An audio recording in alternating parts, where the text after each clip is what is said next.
Good afternoon and good morning, everyone. Welcome back to the Blind Press YouTube channel and coffee stream number 129. And it's Tuesday, and I hope everyone's having a good afternoon. Well, I know everyone here in North America is having a good afternoon. Not too sure about the Europeans, what with their, the news they got today. The basically the death of the internet in the EU. But we'll get more into that in a bit. First off, sorry about that, guys. First off, I want to say hello to everyone, and I'm kind of rejoicing here because I seem to be a bit more prepared today. I've got my coffee all set up. I started on time. I have a whole bunch of articles ready. I've got things to talk about besides the articles. And my phone is fully charged. Isn't that amazing? Like everything is what's going to go wrong, I wonder. um I am expecting a package, so what I'm expecting to happen is that I'm going to get into a good flow and a good rant, and then I'm going to hear knock knock knock knock knock. That's what's going to happen. So, let's say hello to the first arrivals in chat here. Who have we got? We've got Pumpkin Trucker. Good afternoon. We've got, let's see, who else? Hi, Sarah. Let's see. We've got Zombie Teddy. Good morning or good afternoon to you. We've got Richo. I'll say a good night to you, Richo, since it's Australia time for you. Let's see. Oh, Shiogrith, hi. Let's see who else was here. Gunfox popped in. Who else is here? Seamus, hello. Scap, hi. Good to see you here. Scott Carr, hi.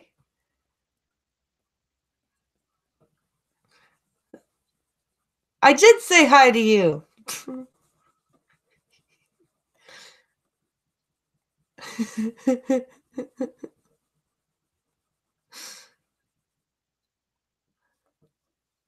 You silly old man. Love you, Scap.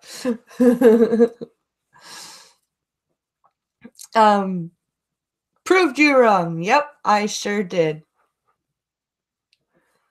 So, I got a monster head cold. I may fall asleep, says Zombie Teddy. Well, dude, if you do, you need it. So, sleep well. Let's see. We've got lots and lots of things to talk about. And since my phone is fully charged, I wanted to actually show you what typing in Braille on my phone looks like, because we talked about an article yesterday about blind people and using their phones, and how a lot of people seem to think that blind people can't use their phone. And I wanted yesterday to show everybody what it looks like when I use what's called Braille screen input on my phone, because it's very hard to explain in words what it looks like. So, but my phone died. So when a few more people show up, I will turn my camera on, because I actually turned the light on in my office. And oh, Chadwick's here. And Duck Dog. I'm gonna go mix Skittles and M&Ms together and then go set them in the town office. Trump is having the Trumpest time ever these days. Yeah, he really is. So yeah, when we get a few more people in here, I'm gonna turn my camera on and I'll show you what Braille screen input looks like. Let's see.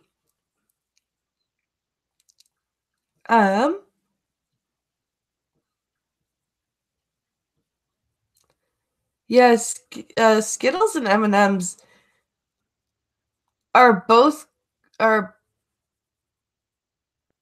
very, very, very good, just not together. At least you have an easy response for kids with your eyes glued to your phones. Are you yelling at someone on the road, trucker? Hi, Rolling Bear.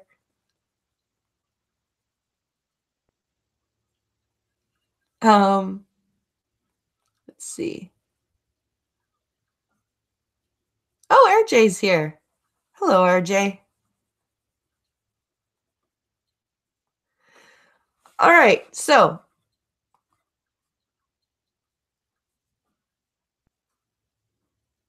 I'm still upset that the lime Skittles got turned into green apple. I don't like lime. I really don't. Green apple is actually a pretty good flavor for me or to me, but yeah, I'm not a lime enjoyer. So, here's what we're going to do. I am going to turn on the camera, my little crappy webcam. Hello. Hi. Can you see me properly? I'm bad at angling my screen, but I made sure it was angled.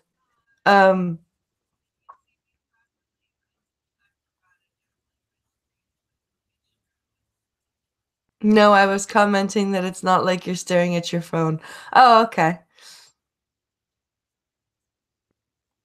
So, yep, we can see you. Okay, cool.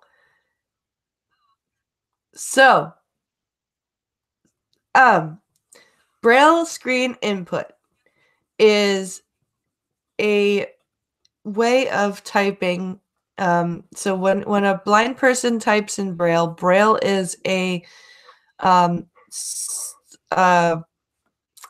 collection of 6 dots. It's all 6 dots is called a Braille cell. Now, these 6 dots are arranged in 2 vertical lines, 1, 2, 3, 4, 5, 6. Okay? So when you would type in Braille, a combination of these dots in different order within the 6 dot system would be a different letter. Now, if I'm going to type in Braille, I'm just going to type something in chat and you guys can watch. So what I'm going to do is I'm going to use a gesture called the rotor, which flips when voiceover is on, flips between different things like speech rate and such like that. I put Braille screen input into this rotor. So I'm going to do this and flick it to Braille screen input. And it's put my phone into landscape mode. So I'm going to turn my phone like this. And then I'm going to type,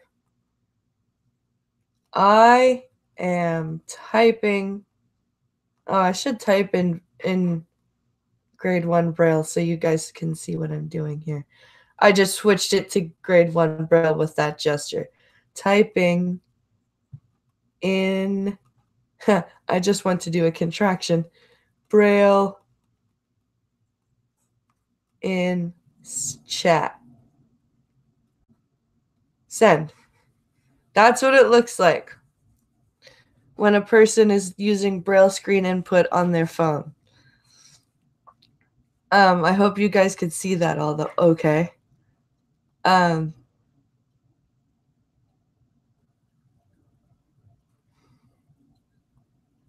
So yeah.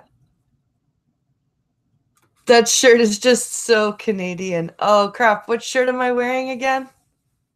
I can't remember.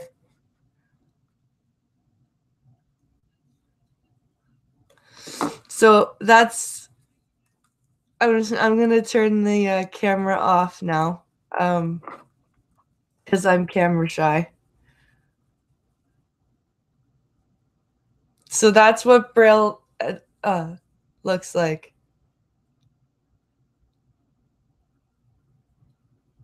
So that's when I'm typing to you guys in stream chats and everything or on Twitter, that's how I'm typing. Except I'm using what's called contracted Braille. So I am using it's basically shorthand. So I'm not typing everything out letter for letter when I'm typing to you guys in chat. And that's why I'm typing so fast because I'm I've Braille, obviously it's Braille is what I learned, right? So if I'm doing this on my phone, it's just first like second nature to me. So that's why I'm able to type so fast with you guys and keep up with chat in live streams. Do I have sweatpants on? Roots sweatpants on too? No, but I do have sweatpants.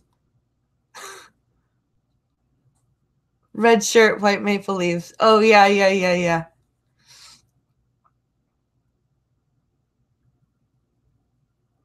I do not have Roots sweatpants.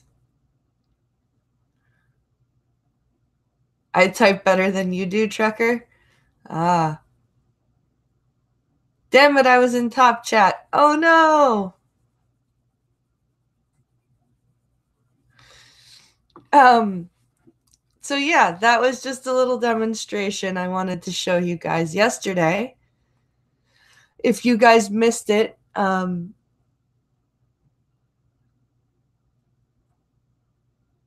am Groot. If you guys missed it on the replay, it's probably I think it's around 8 or 9 minutes. So yeah. Um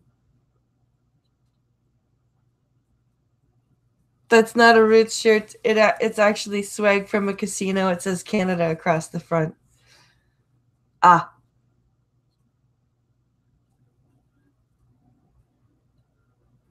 Oh, yes, Sarah.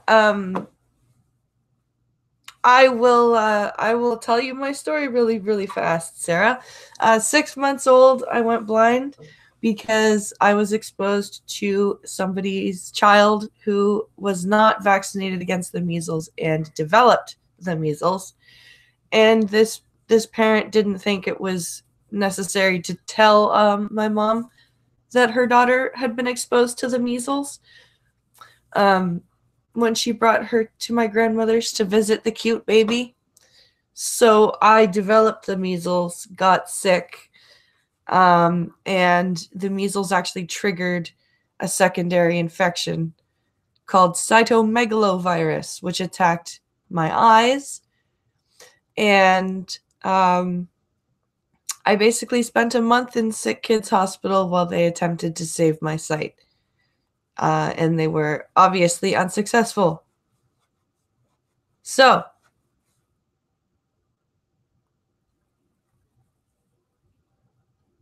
I want to go rope that mother, just so you know, says Skip Talk.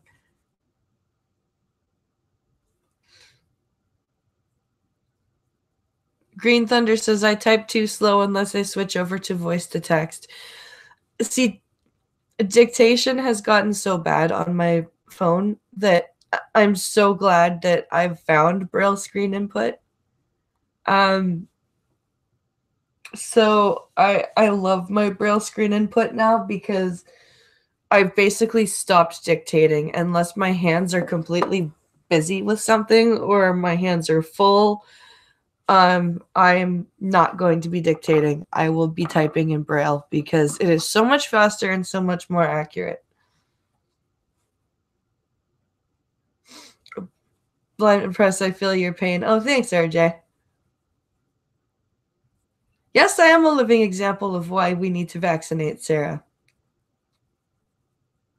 That's why I get so pissed off at people who go. I've actually had people tell me to get educated on the MMR vaccine. I'm like, fuck you, you piece of shit. Don't tell me that.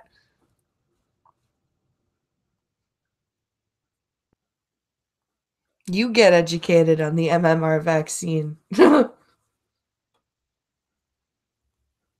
I thought Roots was one of the 2 clothing companies in Canada. We have quite a few clothing companies in Canada. Oh, Churchy, good morning. Anti-vaxxers are cancer, says RJ. I agree. Beat those people with your cane. Yes. Yes. Yes. I can I concur.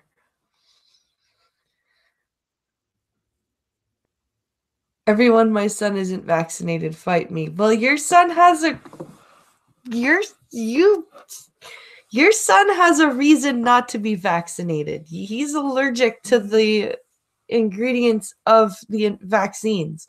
He is another living example of why people who can be vaccinated need to be vaccinated, because he can't be vaccinated. That's a different story, trucker.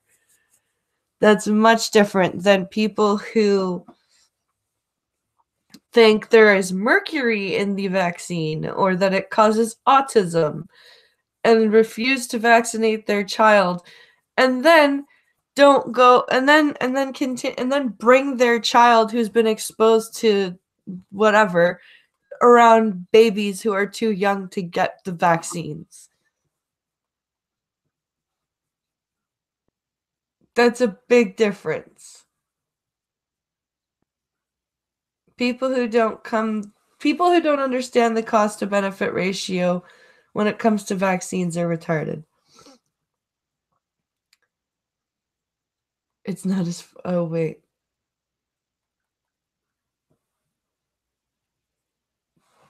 Damn it, I'm trying to piss people off here. I know, but I'm not going to let you.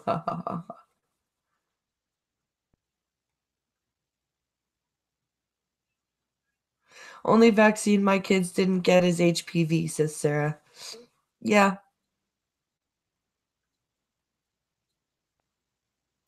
Yeah. Um I that's one that I haven't gotten the kids either. But I don't think they're old enough for it yet anyway.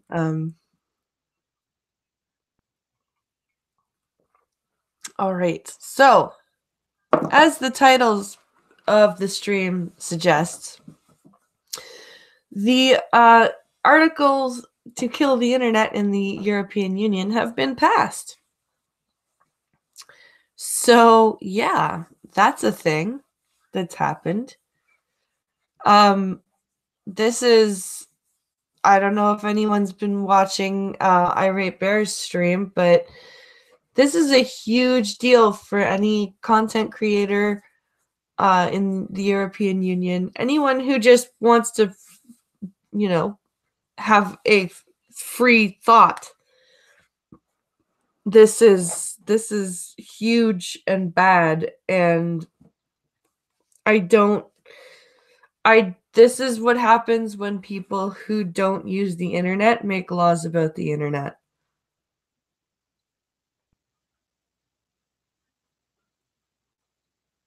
Funny story, my old boss gave a porn star HPV, says Duck Dog. Oh, fuck. I vaccinated my kids and my grandkids like it was a religious sacrament. Yep. I'm afraid the EU might be heading for World War III. Nah, I don't think it's gonna happen there.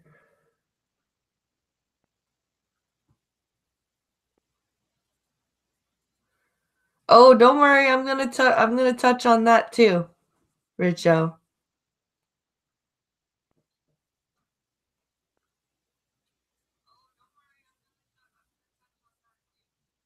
Mr. Medicare is going to be streaming about it tonight. Keep a lookout for his take on this. Or can't wait for his take on this. Huh.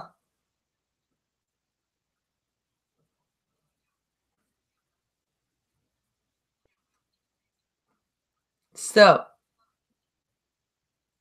bad joke, but I keep mine in cages.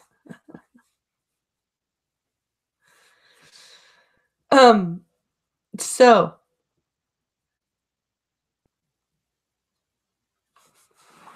I've got a whole whack of stories for us to read today. And since we've just talked about the Jussie Smollett case, I'm going to go and get the story that Pumpkin Trucker sent me about it just before the stream, and we will read that one first. So while I'm doing that, please like and share the stream. Let's see if we can break 30 viewers today. We're already at 21. Let's see if we can get 9 more people in here at least. And if you are able, please consider donating to the Streamlabs link in the description. We are really kind of in dire straits for a computer for Pinkalo. I'm not big on like begging and stuff, but it's kind of our only option at this point. Because money goes to bills and children feeding and responsible things. Password. Enter password. That would help. So yes. The media is pretending Trump was guilty. Wait, what? For Smollett? Or for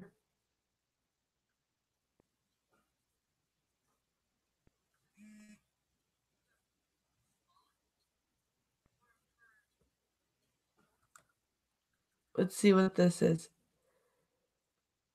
Orange Man bad much, yeah. Alright, let's go to the messages.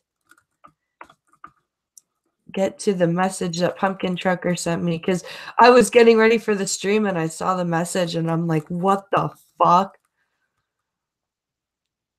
So let's read this. And a lot of the news I have today for you guys after this is a lot of Canadian news actually. So criminal charges against Empire actor Jussie Smollett dropped. Because yeah.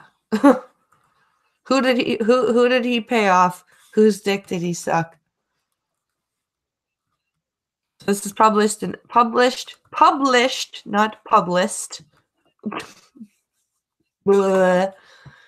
Published an hour ago from MSNBC, I believe.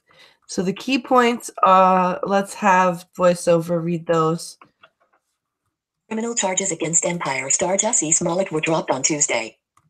Records for the case were immediately sealed and the case has been expunged from Smollett's record. You are currently... What?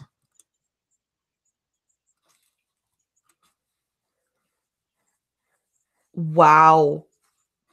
Smollett had been arrested and accused of staging a phony hate crime against himself. H/O, Jussie, a mugshot of actor Jussie Smollett after making false crimes charge.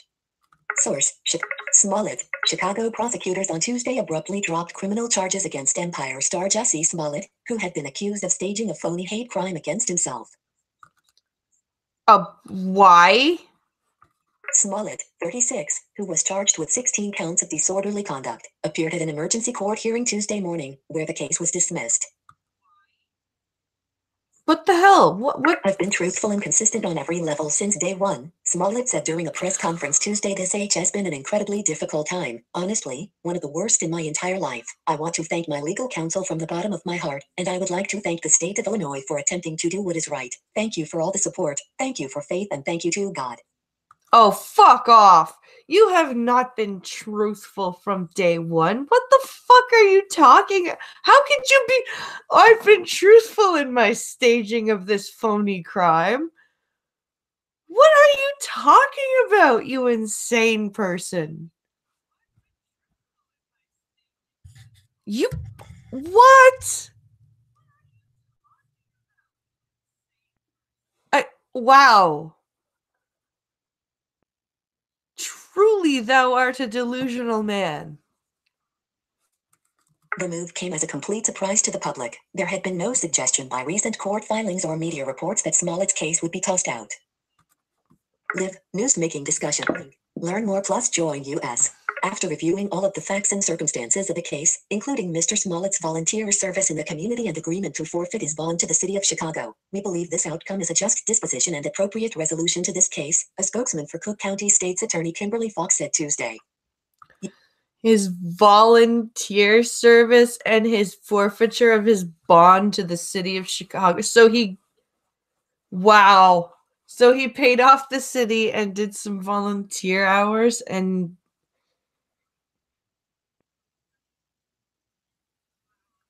he gets to. Wow.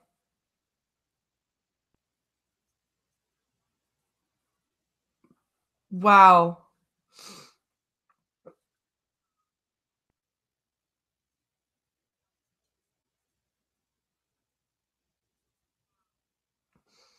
Let me save you, or let me sum up Jim's entire video and save you 3 hours of super chats. The European is fucked. They did it to themselves. Yeah, that is going to be Jim's point of view. Plan press, he got off easy, says RJ. Yeah. Incredibly.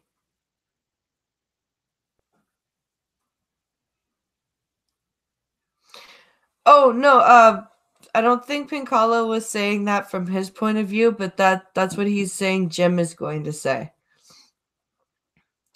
Because that's what Jim is going to say. Some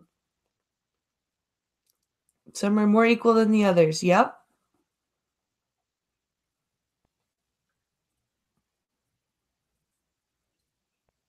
If the MSM was smart, they would be outraged that a fake hate criminal used his celebrity to get off, just like the admission scandals. Yep. They should be. He blew the judge.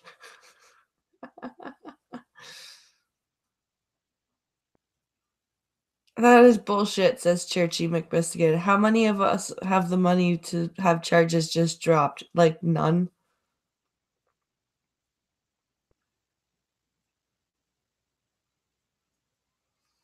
This sounds like there was a major error in the case prep by the state and Smollett was going to sue successfully.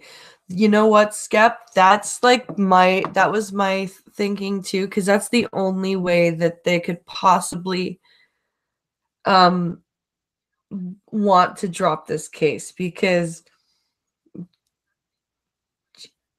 they have to have fucked up somewhere. Some dumbass cop must have said something in Smollett's hearing or his lawyer's hearing or something.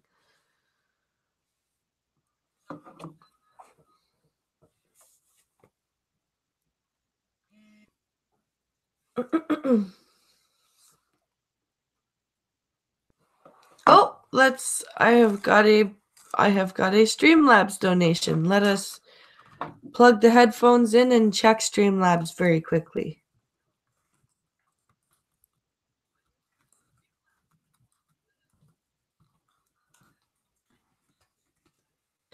So yeah, this is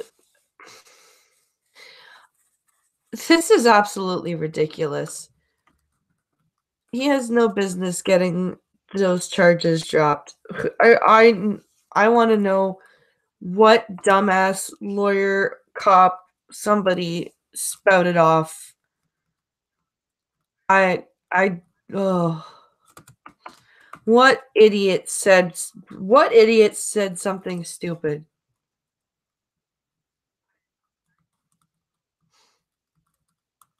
Seriously, what dumbass just ran their mouth?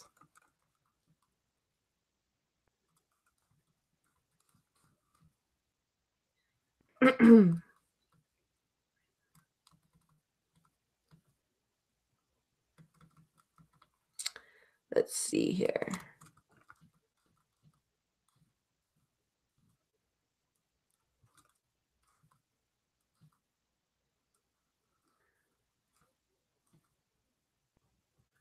Oh, Duck Dog, thank you for the $5.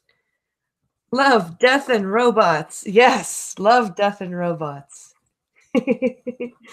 Thank you very much for the donation, Duck Dog. All right, here's the next. Let's continue on this story here. With Newsmaker link. After reviewing all of the facts and circumstances of the case, including Mr. Smollett's volunteer service in the community and agreement to forfeit his bond to the city of Chicago, we believe this outcome is a just disposition and appropriate resolution to this case, a spokesman for Cook County State's Attorney Kimberly Fox said Tuesday. The dismissal means that records of the case will be sealed to public view. There was no plea deal that led to the dismissal of charges. So not only are the charges dropped, but the records are sealed and probably expunged.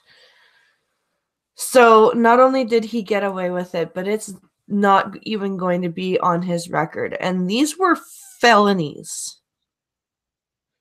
He was charged with felonies, and he just gets away with it. The dismissal is a stunning, surprising turn of events, like something you might see on Mr. Smollett's TV show, said Georgetown University law professor Paul Butler on MSNBC. It is not clear whether the dismissal will affect a separate investigation by the FBI into a threatening letter sent to the studio where Empire is filmed shortly before the alleged attack on Smollett. Chicago police have said that Smollett himself sent that letter, which threatened him. You are currently on. Yeah. What about that? Like, why would you have proof that he is a crazy attention-seeking person in a letter that he's threatened, that he sent himself, that has caused the FBI to get involved? What did you guys do to fuck this case up? Who said something?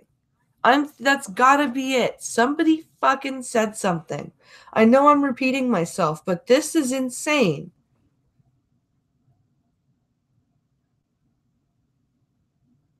Yeah, what are they hiding? Says Irate Prostate.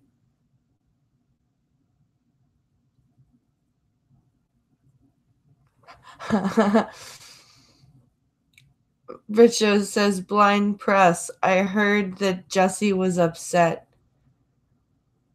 about the news as because he was looking forward to being passed around the cells as one.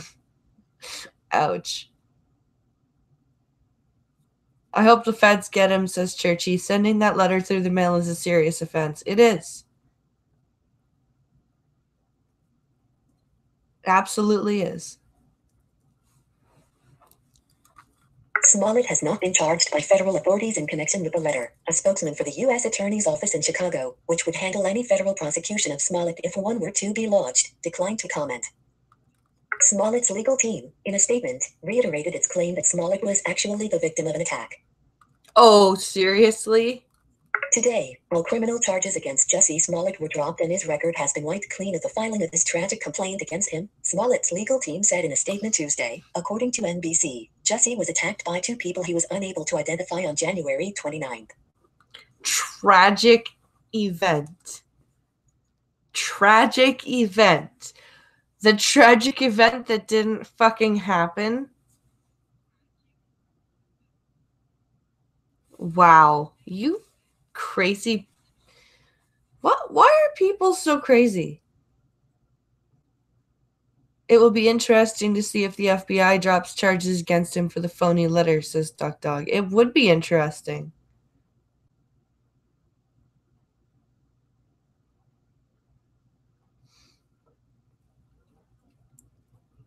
That would be a very interesting turn of events. In the wake of his arrest in February, producers of the Blink 20th Century in the Blink 20th Century Fox television show Empire decided to Blink remove the actor from the final 2 episodes of the latest season. Blink Warner Brothers owned Blink TNT also pulled an episode of Drop the Mic that featured Smollett. As of March 20th, Fox Television is now owned by Blink Disney. Disney was not immediately available to comment. The Chicago Police Department, which had conducted the investigation into Smollett, had no comment on the charges being dismissed. I bet not. All questions about that need to be directed to the state's attorney's office, said a spokeswoman for the Chicago PD. Smollett had been represented by celebrity lawyer Mark Geragos. On Monday, Geragos was identified as a co-conspirator of lawyer Michael Avenatti in an alleged scheme by Avenatti to extort up to $25 million from athletic shoe giant. You are currently on a text inside a web link, Nike. Interesting. Very interesting. So his lawyer was wrapped up in the Avenatti thing.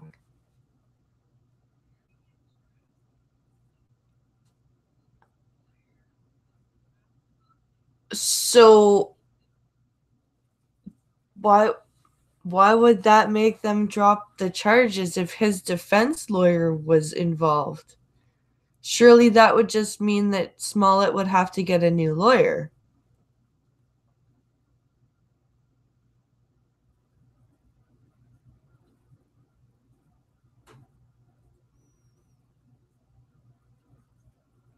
This is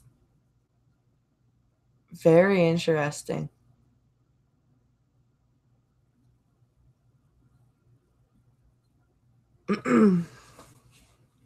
By threatening to release damaging information about that company. Geragos has not been criminally charged in the case. Smollett told police in January that he was attacked by 2 masked men as he was walking home around 2 a.m. The actor, who is black and gay, said he was beaten, had racist and homophobic comments shouted at him, had a chemical substance poured on him, and a rope was looped around his neck before the attackers fled. Brothers Ola and Abel Osundairo were arrested in February for allegedly being connected to the attack. They were later released without charges. Ola Osundairo appeared in season 2 of Empire. The Osundairo brothers told police that Smollett wrote them a check for $3,500 to carry out the attack. And they have the check. That's why I'm trying to figure out how has this case been so fucked up that they had to drop the charges?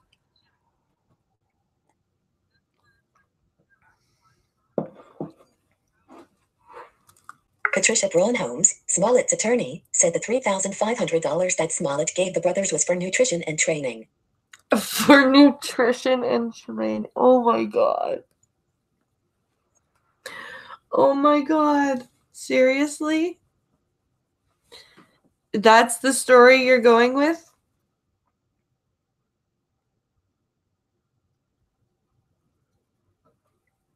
Nutrition and training. All right. If that's what you're going to go with.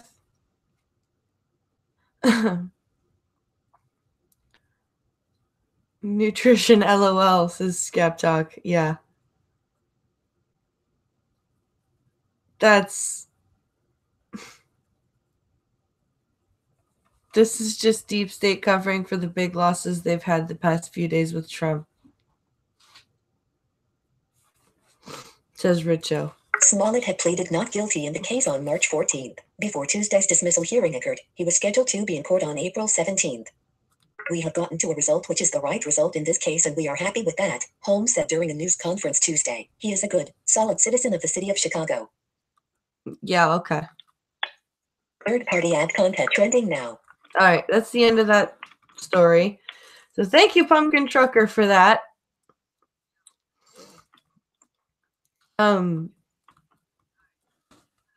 I've got a whole whack of stories that I've sent myself. Now, before we get into the news, I want to draw your attention to a song that I had the pleasure of listening to this morning when I made the phone call that I was tweeting about earlier. Now, this call that I made was playing hold music that was current pop, R&B type stuff, hip hop, that type of deal. It was on a loop. I was on hold for the entire loop, and then two more songs of the replay, and I had there was no, thank you for waiting message or anything like that. It was just straight music for almost 40 minutes. Now, one of these songs that I was listening to, I couldn't believe the lyrics that I was hearing. So I looked them up, and I'm going to read them to you before we get into the news. And I'm going to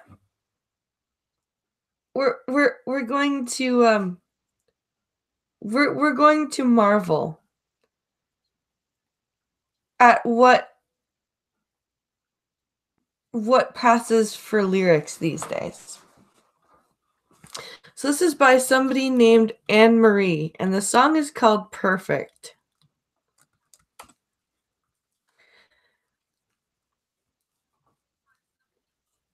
So I'm gonna just get to the lyrics here. And they're so short that I don't even need Google or VoiceOver to read them. So here's the pre-chorus. Don't feel like putting makeup on my cheeks. Do what I wanna. Love every single part of my body, top to the bottom. I'm not a supermodel from a magazine. I'm okay with not being perfect. And then the chorus is only because that's perfect to me. Repeated over and over again. Because that's perfect to me is the chorus. Just over and over again, because that's a chorus now. So here's the first verse. No matter where I go, everybody always stares at me. Not into fancy clothes, I'm rocking baggy jeans. Getting too close to comfort. Getting too close for comfort, but comfort is what I need. So I eat my body weight in chocolate and ice cream. Maybe I bite my nails and don't think before I speak. Don't fit in any crowd, don't really get much sleep. I wish my legs were bigger than New York City. And I love who I want to love, 'cause this love is gender free. And that's linked. And then it goes into the pre-chorus again. And then here's verse 2. Sometimes I wake up late and don't even brush my teeth. Just want to stuff my face with leftover mac and cheese. You know I get depressed. Are you impressed with my honesty? Still, I'll wear what I wanna 'cause I'm cool with what's underneath. I want to kiss someone that I'll never see again. I want to go somewhere and go there with all my friends. I want to take my family to I want to take my family to go and see Eminem because my sister's been in love with him since like we were 10. That's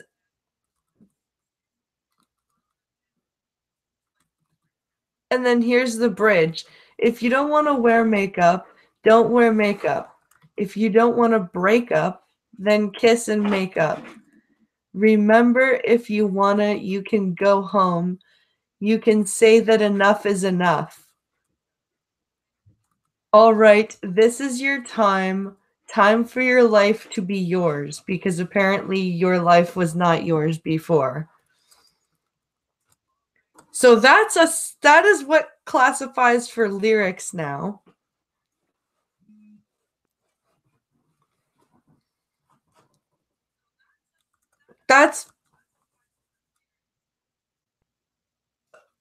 Yeah. This makes Friday seem good. Is this a rejected Rebecca Black song? I don't know. These are 6th grade lyrics, says Irate Prostate. I know, right? Okay, I'm gonna throw up now. Too early in the morning for this crap. I'm sorry, Richo. I'm sorry. I didn't mean to do that to you.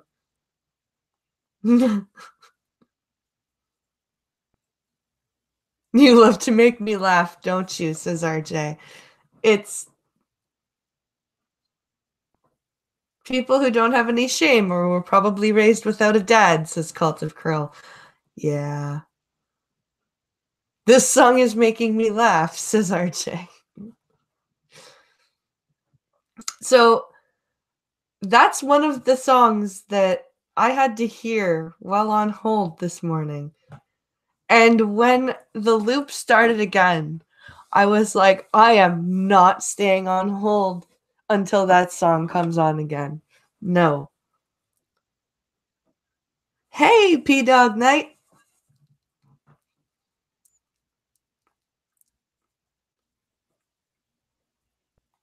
Oh, let's see.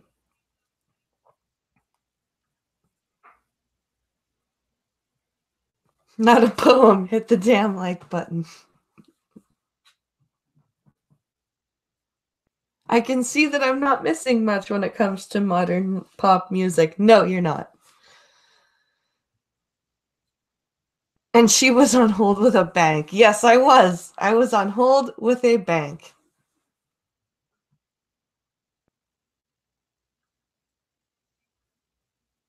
Festering Wound says like button?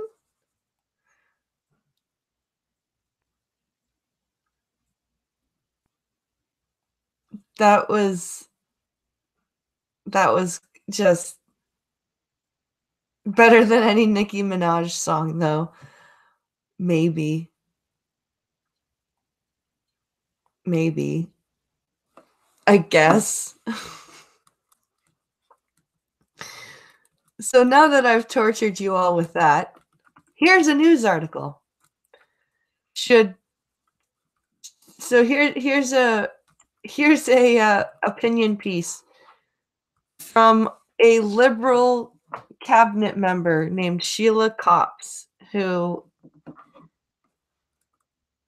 is just special.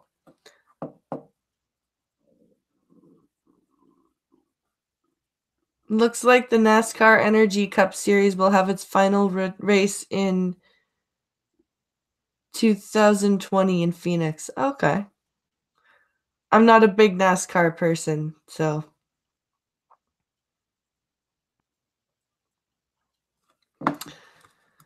So this article is an opinion piece from a Canadian member of parliament.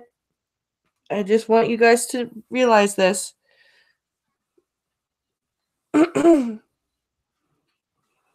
She's written this for the Toronto Star. Should dissident liberals stay in caucus? No, she says. And Pincalo sent me this one.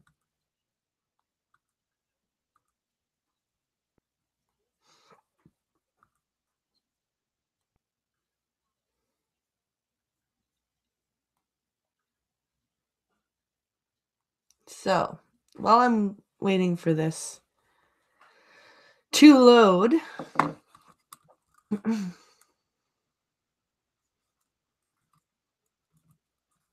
do not want complete digital. No, go away. Paywall.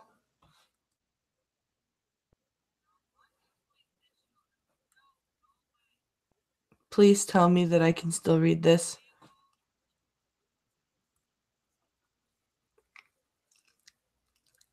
Yes, I can. Okay. Okay. Okay, here we go. So this is basically a opinion essay written by a member of Justin Trudeau's cabinet. Canada, the land where the Prime Minister makes Trump look good. Yeah. Okay. So, should dissident liberals stay in caucus? Yes, respectful disagreement is central to healthy political parties. Radio button, 1 of 2. Oh, this is a poll. Sorry. Ignoring neck, key press.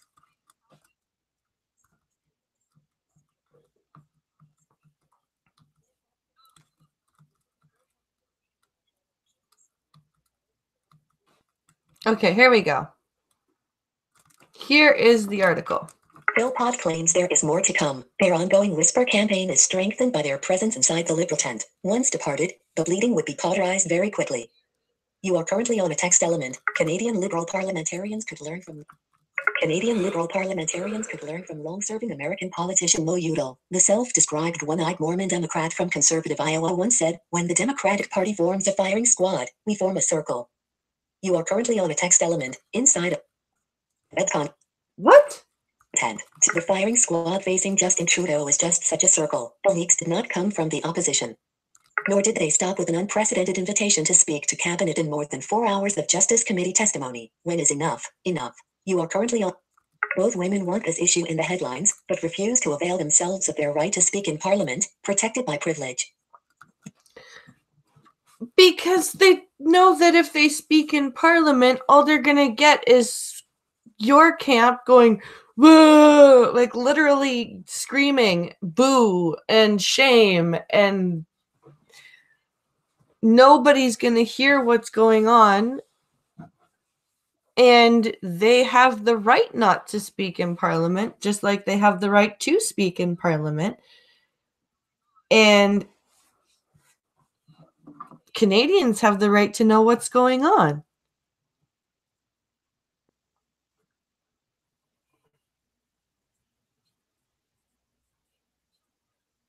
I thought you'd be more excited to hear Sheila Copps talk about this shit. She's been rather silent. No, she hasn't.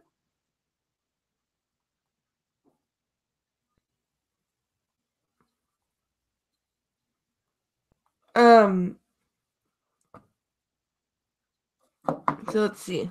If they stayed, it wouldn't be the first time enemies worked together, but participating in caucus involved speaking and listening, something that Wilson Raybould does not appear to embrace. Are you serious? Are you serious? Wow. You disingenuous bitch. You have okay. Okay. She's only tried to get Trudeau to do the right thing and be honest and not let SNC Lavalin do illegal business in Libya, and had her ass shipped to the Veterans Affairs Minister position because your buddy wouldn't do the right thing. And she's the fucking one who won't embrace. Oh my God, Sheila. Wow. Pull your head out of your ass.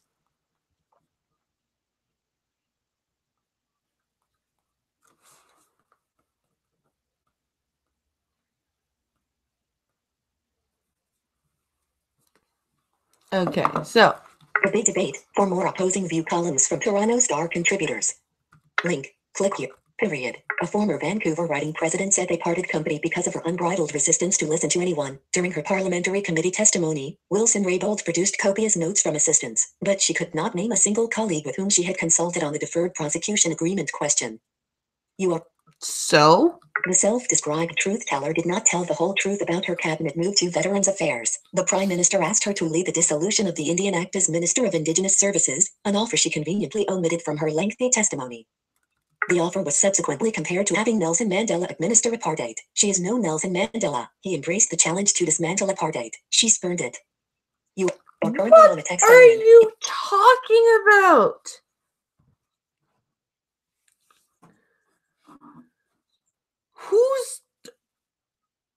Who has made that comparison? Nelson Mandela. What? What the? My brain. My brain, it hurts. Philpott's explosive McLean's interview also confirmed that Wilson Raybould did not complain to the Prime Minister about undue pressure. So what is the endgame?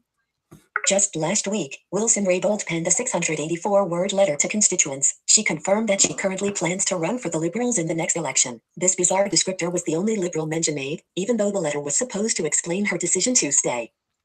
Wilson Raybould went to great lengths to explain how she was so different from other self-serving politicians who came before her, writing, "I found myself in a situation I never expected to be in. I was just doing my job, and I did not expect it to become a national focus."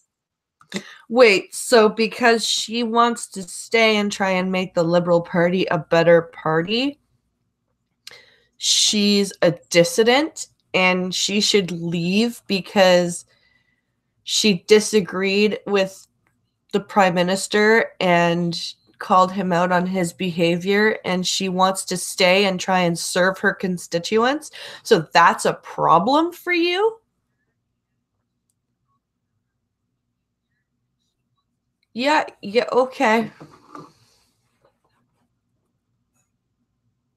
You are damaged people there, Sheila.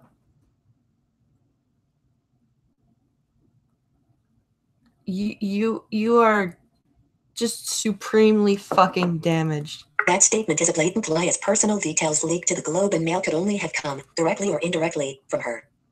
Philpott and Wilson Raybould refused to leave the caucus. Instead, from the inside, they coordinated a full-court assault on the leader. Okay, so this is written from the point of view. This is funny. This is very interesting from a story like this is this is what happens when you actually get people writing about their attack. This is what happens when the party is eating itself alive and people within the party are realizing that the leader is wrong, and the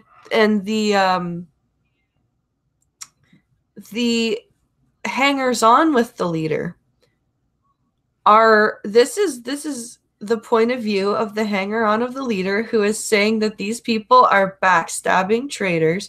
They are dissidents. They have no business being in the Liberal Party, despite the fact that they want to serve their constituents and do what they're supposed to do and do what they were elected to do, because it is not what the quote-unquote leader wants to do. And it is incredibly interesting that we actually get to read this blatant admission.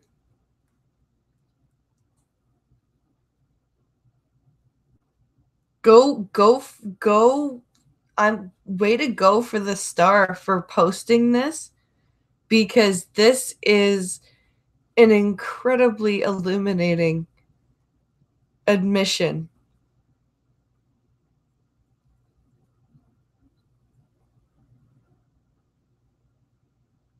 This is, oh wait, Pincalo says there's something interesting I just saw on CTV.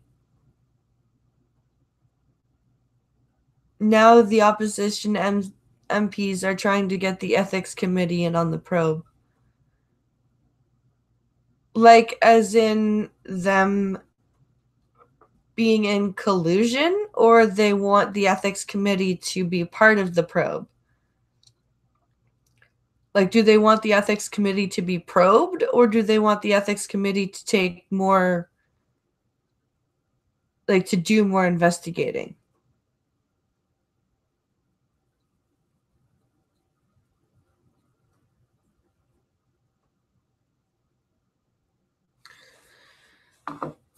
Another Udall aphorism outlines the difference between a cactus and a caucus. On a cactus, the pricks are on the outside. Oh. This caucus must be pruned. You are currently on. Sheila Copps is the former Liberal Heritage Minister, Environment Minister, and Deputy Prime Minister of Canada. You are currently Let's let it read that again. Ms. Sheila Copps is the former Liberal Heritage Minister, Environment Minister, and Deputy Prime Minister of Canada. Okay, that was written. That article, that opinion piece, was written by the Deputy Prime Minister of Canada. Could you imagine Mike Pence saying something like that about, like, openly admitting that we must quash the wrong thinkers, we must stomp out the revolution, they're trying to rip the party apart from the inside out? This is fucked up. This is disturbing as fuck. And anyone who thinks that I'm being hyperbolic just needs to think again.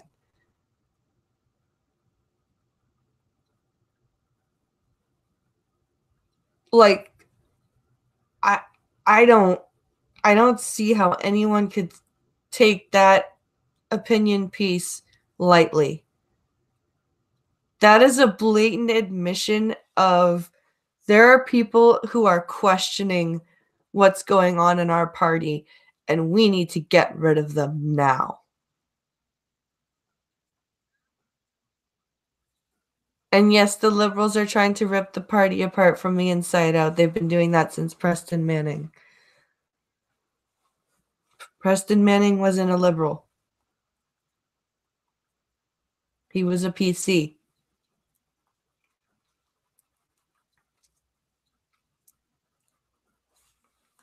But this is wow.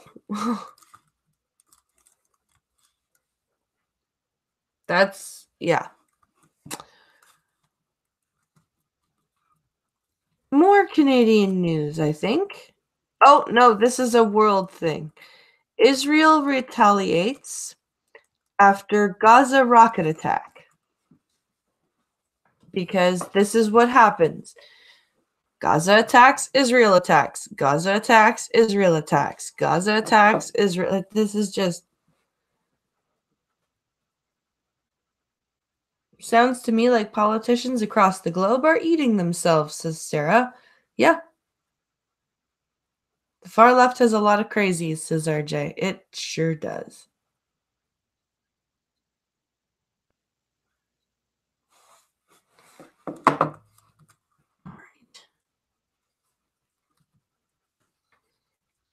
Okay.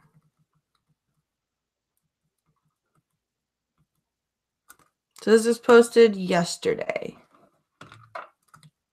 Flames and smoke posted. Flames and smoke caused by an Israeli airstrike in Gaza City. The Israeli military said it demolished a key Hamas building in its response to a rocket attack north of Tel Aviv, Mohammed Salem/Reuters. Israeli forces on Monday struck targets across the Gaza Strip, including the offices of Hamas supreme leader, in response to a surprise rocket attack from the Palestinian territory, as the military bolstered its troops and rocket defense systems in anticipation of a new round of heavy fighting with the Islamic militant group. As opposed to a planned rocket attack? Those pre-warned rocket attacks? This is my coping mechanism. I know this is a serious thing. Sheila Copps is fucking insane, says Pincolo. Yep.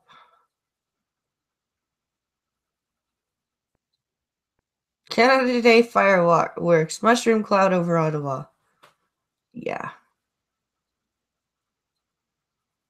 I can't disavow that. I just can't. Israel opened public bomb shelters in most major cities and civil defense authorities canceled sports events and public transportation in southern Israel. The Israeli army said air raid sirens wailed across southern Israel late Monday night, and Israeli media reported at least 10 rockets fired into the country, but it provided no further details. Wow. The barrage began as Israeli Prime Minister Benjamin Netanyahu met with U.S. President Donald Trump at the White House. Barrage voiceover. barrage. Israel is responding forcefully to this wanton aggression, said Netanyahu, calling it miraculous that no one was killed in the rocket attack. We will do whatever we must do to defend our people and to defend our state. Yep. Late Monday, Hamas announced that a ceasefire had been brokered by Egyptian mediators, but shortly after, renewed rocket fire could be heard in Gaza, setting off air raid sirens in southern Israel. So Palestine said fuck the peace accord, if it even had been struck. A house lies in ruins after being hit by a rocket in Mismaret, central Israel, on Monday, in an eruption of violence that could set off another round of violence shortly before the Israeli election. Ariel Shalit ahead of the Israeli airstrikes, Hamas's leadership went into hiding. Several airstrikes rocked Gaza, including an explosion that destroyed the office of Hamas leader Ismail Haniyeh. The Israeli military issued a statement confirming it bombed the building, which had served as an office for many military meetings. An earlier blast destroyed a multi-story building in Gaza City that Israel said had served as a Hamas military intelligence headquarters. Okay. List one item. Bullet link. End of bullet. There were no immediate reports of casualties. In both blasts, Israel fired warning shots to evacuate the buildings, but the airstrike on the multi-story building was so powerful it sent debris flying onto the roof of the Associated Press Bureau, located on the 11th floor of a nearby high-rise. There was no immediate claim of responsibility for Monday's rocket fire, but Gaza is controlled by Hamas, an Islamic militant Palestinian group that seeks Israel's destruction and possesses a large arsenal of rockets and missiles capable of striking deep inside Israel. The territory is home to other Palestinian militant groups, including Islamic Jihad, an Iranian-backed armed organization that also has a formidable rocket arsenal.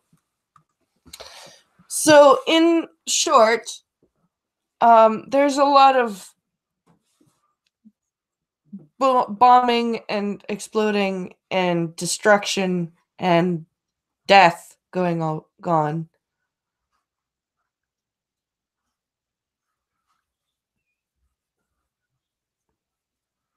Oh, it's Pinkala.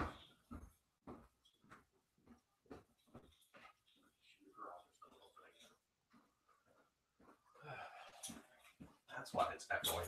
Yes, because I'm trying to listen for the door being knocked on. Okay. Sorry, I was wondering why it was echoey. Because I'm listening for the door being knocked on. They're not going to knock loud enough. Okay, well then close it. Okay. Hello, chat.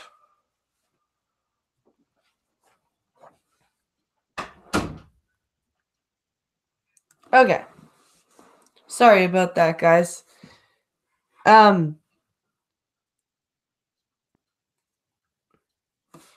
So yeah, that's boom death going on over in Israel.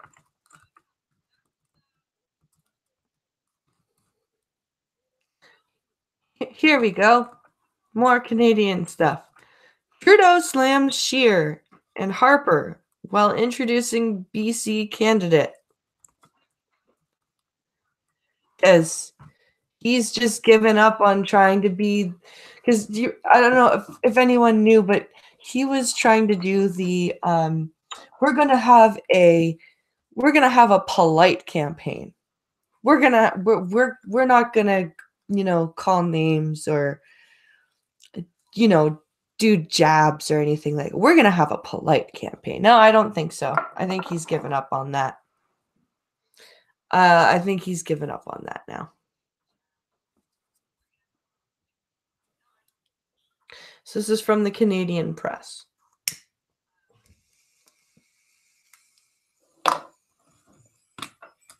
Prime Minister Justin Trudeau and Tamara Taggart speak to supporters at a Liberal nomination event in Vancouver, BC, on March 24th, 2019. Image. So that's the picture. The Canadian Press. Prime Minister Vancouver, Justin Trudeau delivered a feisty, campaign-style speech in Vancouver Kingsway Sunday night as he introduced former TV news anchor Tamara Taggart as the riding's Liberal candidate in the fall federal election. The Prime Minister fired off a flurry of verbal jabs at Conservative Party leader Andrew Scheer and also former Prime Minister Stephen Harper, giving voiceover. It's Scheer. A glimpse of what could be a heated campaign for the October election.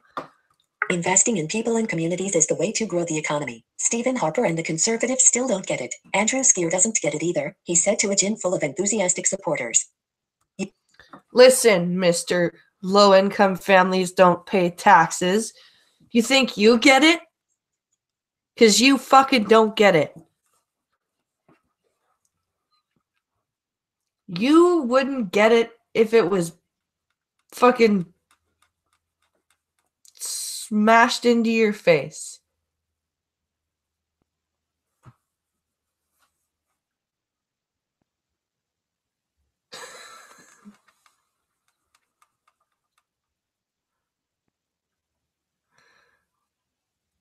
Oh, I missed it. I wanted to see. Okay, never mind. I'll continue ignoring. Prime Minister Justin Trudeau speaks to supporters with Tamara Taggart during a Liberal night. Visited Another picture. the Sorry. Canadian Press. Prime Minister under Stephen Harper. Prime Minister Justin Trudeau speaks to supporters with under Stephen Harper. Canada had the worst growth rate we'd had since the depths of the Great Depression under R.B. Bennett. You are.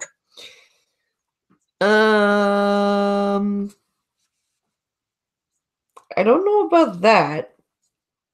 Like, Harper wasn't great at all. Like, I was glad that Harper was gone. However,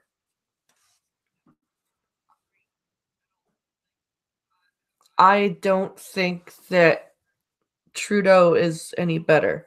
Trudeau then accused Skiers Conservatives of hoping to continue Harper's policies by giving tax breaks to the wealthy while cutting programs for the middle and lower classes.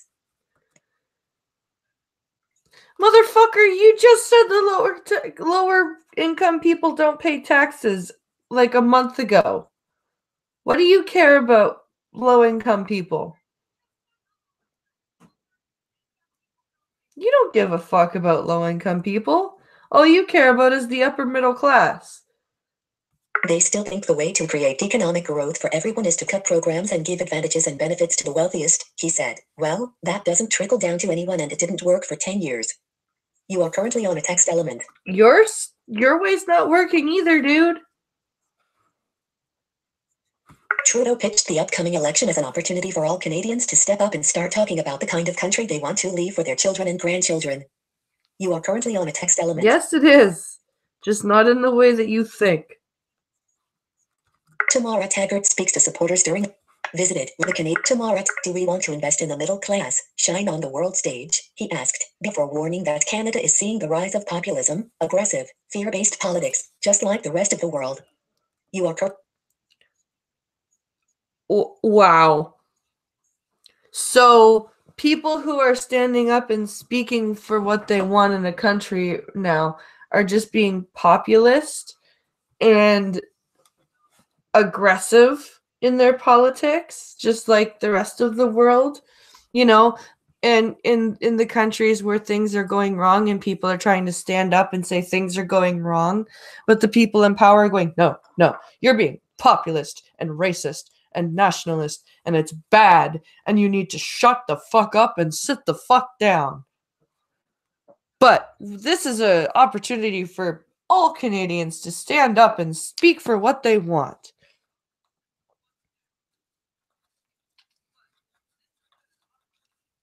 Oh my God. You're sickening. You are sickening. The crowd roared its approval when the Prime Minister suggested the best way to counter divisive populism is by recruiting strong, compassionate people who focus their lives on bringing people together and on empowering people. You are currently on heading level 2. More from HuffPost Canada.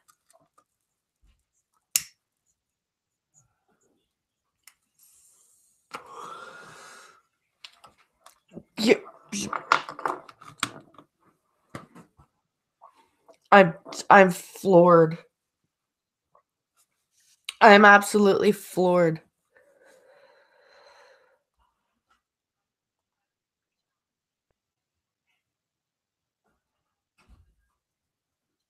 Because he was called out on the constant use of middle class, he had to change his tune. Makes sense. RBA is here.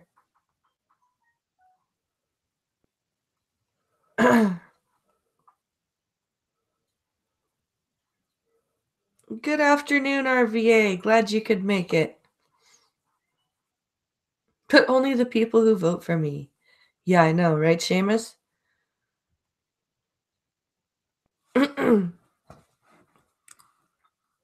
So, yeah. Next story.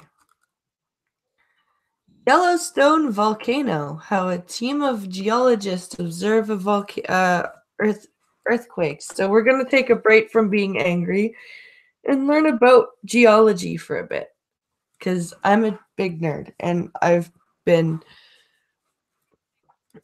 sitting around. I always like to listen to video series is about things like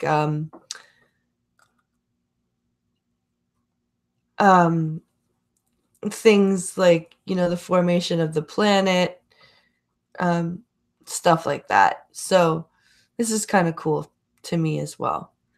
So here we go.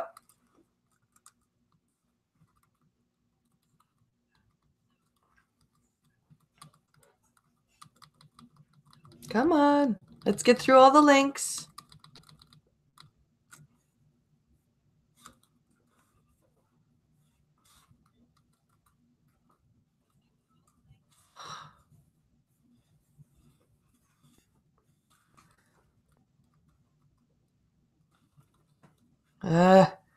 I'm all the way at the top of the page.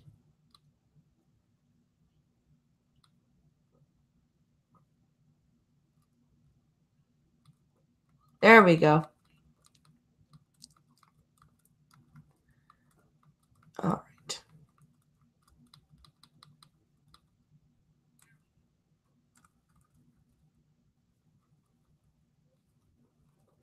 All right, here we go. Link. Yellowstone volcano has erupted 3 times in history: 2.1 million years ago, 1.3 million years ago, and 630,000 years ago. Jacob Lowenstein, from the United States Geological Survey, USGS, lifted the lid on the first geological exploration of the link. Yellowstone National Park. During their stay, the group experienced an earthquake swarm which shook the trees and the ground beneath them. Heading Level 3. Related articles. Torch in 18. He said into Mr. Lone in 1871. Ferdinand van der Veer. Link. Yellowstone. Scientists claim this is. There we go. In 1871, Ferdinand van der Veer Hayden led a team of 50 keen geologists on the first exploration of the Yellowstone volcano. Mr. Lowenstein revealed how the team gathered information on the supervolcano. Facebook, Twitter, share. Volume Swift_0. Free. He said in 2014, Ferdinand Hayden was one of the people who ran the expedition that went through Yellowstone. Volume level. Facebook. God damn Twitter. it. Promoted story. Link. Sorry, guys. WD-40 Life Hack. Link. Outbreak. This was the group that eventually got the U.S. Geological Survey started about 10 years later. Jacob Lowenstein. Image.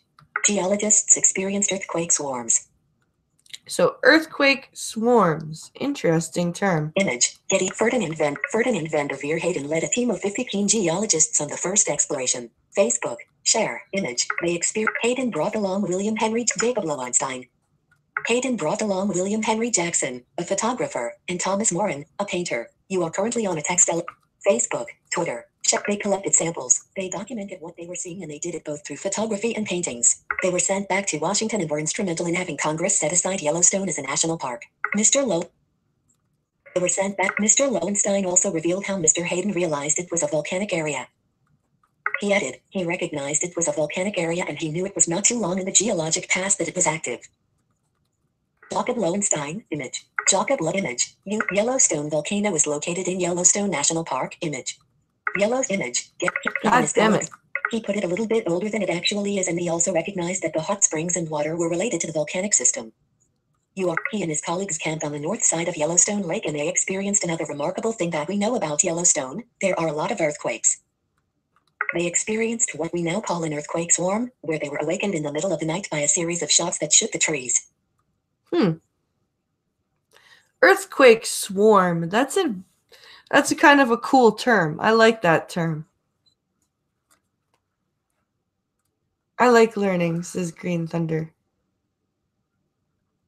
So do I. Learning is fun. The revelation comes after Mr. Lowenstein's colleague and scientist in charge, Mike Pollan, sent a warning over a plan by NASA. Facebook, Twitter, share, volume level. The space agency came up with a concept to drill into the hydrothermal system and cool the volcano. Heading level. Link. The idea could apparently save the world and cost around £2.7 billion. Volume level. 2.7 billion pounds. Twitter. However, Mr. Poland did not back it. He said in 2018, there are no plans to actually do this. It was just a plan in concept. Okay. So that's a kind of an interesting bit of a read about Yellowstone, because it is one of the super volcanoes that, if it were to blow, would significantly change the world's climate, and oh, hello, Cracked, would definitely be an extinction level event, I would say.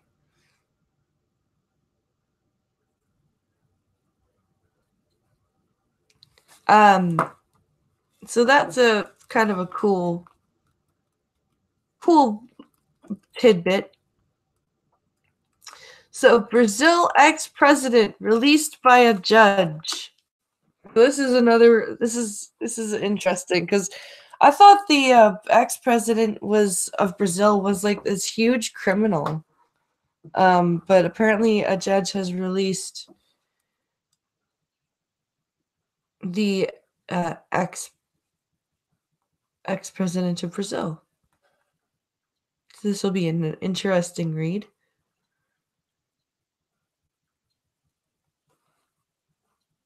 All right.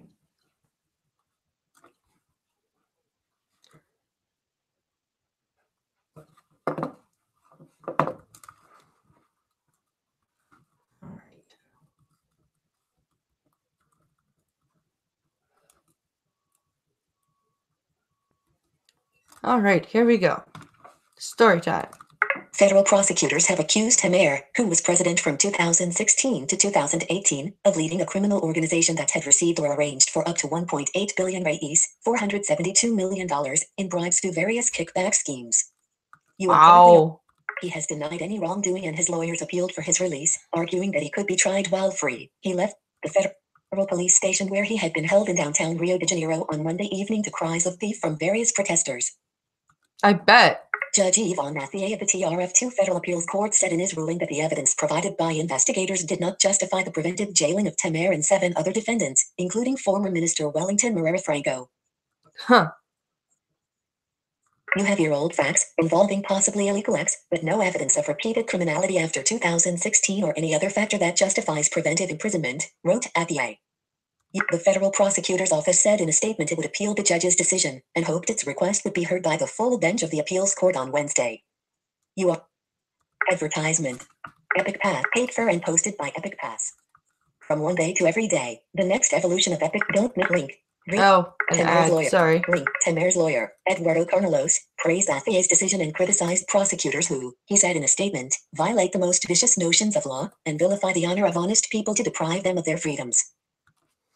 Former government minister Moreira Franco and 7 other people who had been arrested as part of the probe were also ordered freed by Mathieu. So I wonder what this means. Like, was this a frame job, I'm wondering? Or was he actually... Sweet, it's here. Don't open it yet. I was just going to take it out of the paper. Don't open the...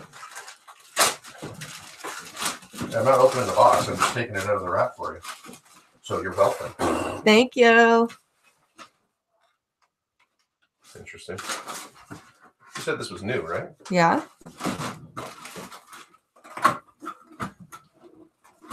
Okay, it's tagged. It looks like someone actually opened up the box. Carry-on airflow breathable 3D mesh. That's the one, right? Correct. 20 to 60 pounds. Yep. Cool. And you got the one that I like. The silver one? I hope it's the silver one, but the picture on the front is one with anchors. No, you got the silver one. Because the one with anchors was $210. Jeebus. So I wanted to get it. Okay. Well, you're all set. That was funny. Yeah, I heard her back it in. Yeah. And it's not. It wasn't FedEx. Oh, yeah, it was. Well, FedEx is using guys like me now. All right. Well, sorry, guys. My package came. I'm sorry. I interrupted your stream. I knew my package was going to come during my stream. It's my new backpack for Logan. I'm excited.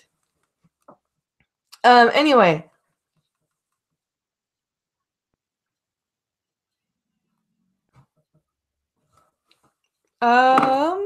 Is there any more to this? Brazil's sweeping car wash probe has uncovered what U.S. prosecutors call the world's largest graft scheme, starting with political bribery involving state-run oil company Petroleo Brasileiro S.A. and spreading to other sectors in public works.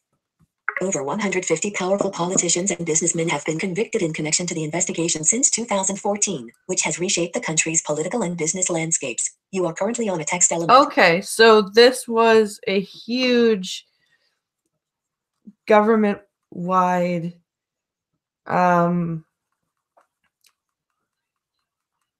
probe that affected and convicted a whole bunch of people. All right, interesting. Temer is the second former president to be arrested in the anti-corruption push. Former President Luiz Inácio Lula da Silva is in jail serving over 12 years for a corruption conviction.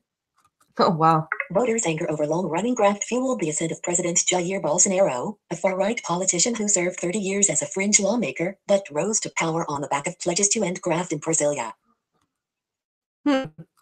Advertisement. The Bovespa stock index erased losses on the arrest of Temer on Thursday had added to a sell-off in Brazilian financial markets last week, stirring concerns that the case could distract Congress from major economic reforms. The Bovespa stock index erased losses on the news of Temer's release, trading in line with Friday's close. Brazil's real jumped 1.4% and posted its biggest one-day gain in nearly 3 months. So it looks like either he's not part of the corruption or he's gotten off. Either way, it's kind of weird. It's kind of a weird story. Hey, corrupt politicians? Say it isn't so, says Cracked. Yeah, I know, right? It's a big shock. Let's see what else is next. What else do I have here? Warning of legal limbo for 3 million European Union citizens after UK or living in UK after Brexit. So this is probably more fear-mongering by the EU or Remainers. Damn corrupt politicians, says RJ. Yeah, I know. They suck.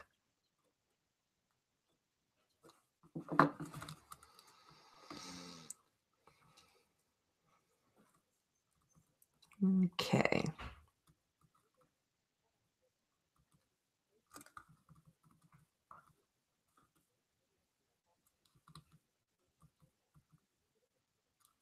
All right, here we go. EU citizens living in the UK would be stripped of their freedom of movement, housing and social security rights by Home Office legislation introduced to regulate immigration following.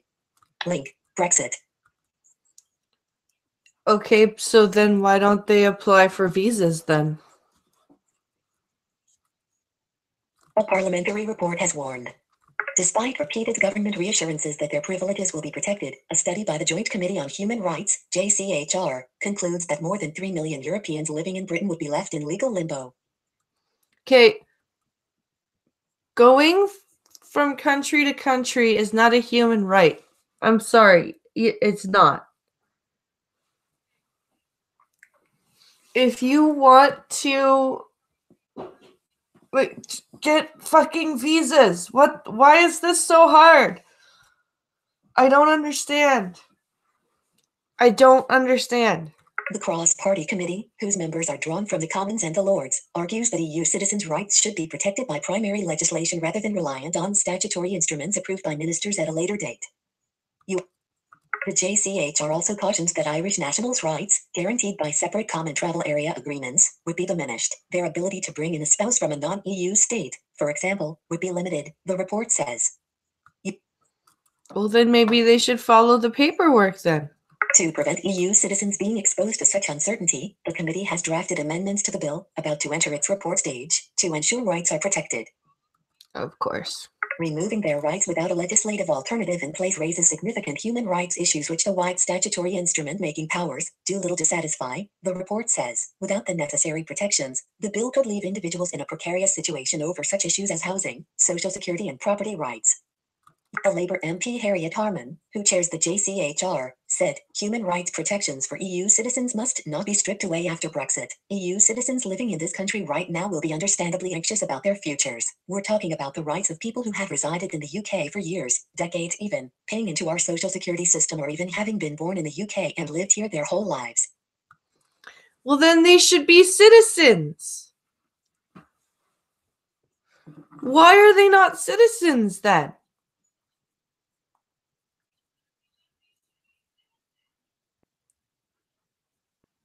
But going to Canada for maple syrup is a right, says RVA. No, it's not. No, it's not. Sorry.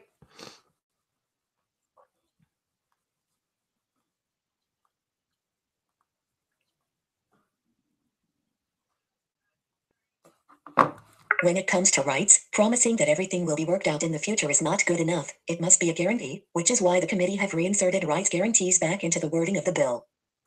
You don't have the right to move freely through countries. That's not a right that you have. I don't know how to break it to you. The report voices concerns that the government's proposed EU citizen registration scheme post-Brexit does not provide physical proof of status. Getting this right is extremely important considering the similarities of some of these concerns with problems that have arisen with the treatment of the Windrush generation. You are currently on a link to the treatment of the what generation? The treatment of the Windrush generation. The report says. You are currently on it. The JCHR fears that vulnerable people risk missing the registration deadline because of difficulties. You are currently Windrush generation? Link. Finding out about and accessing. The EU settlement scheme. Their rights should not depend on registration within a specific time limit, the report says. You are currently on it. EU citizens have until December 31st, 2020 to make an application under the scheme. In January, the Home Secretary. Link. Sajid Javid. Told the committee, we have given unilateral assurances to EU nationals and their family members resident in the UK that they can stay if the UK leaves the EU without a deal. So you've just given amnesty to people who aren't even British citizens. 3 million of them.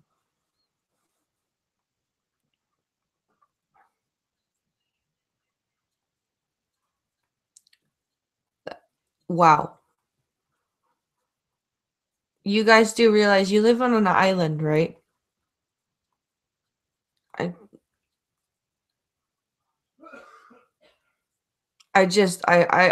You just checking. You do know that you live on an island, right? You do not have limitless capacity and resources. I'm just checking to make sure that you understand Britain. Pancakeist. Although future policy for Social Security coordination is yet to be decided, the government has been clear that EU citizens and their family members in the UK at the point of exit will continue to have broadly the same access to benefits and services as now. Of course.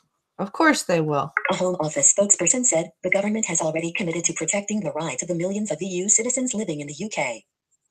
Why are they... UK, the EU is not a fucking nation. How can you be a citizen of the European Union? Like, we are not citizens of the United Nations. How the fuck are you saying citizens of the EU? This terminology has always confused me. The EU is not a fucking country. Fucking ridiculous people.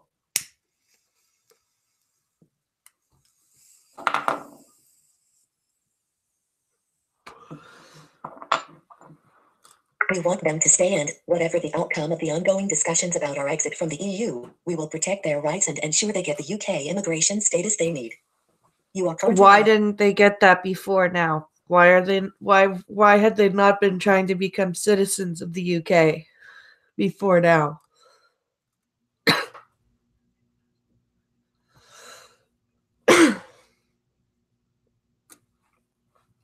The EU is trying to copy the American Organization of States, and they are failing miserably. This is correct. Yes, I think that's true.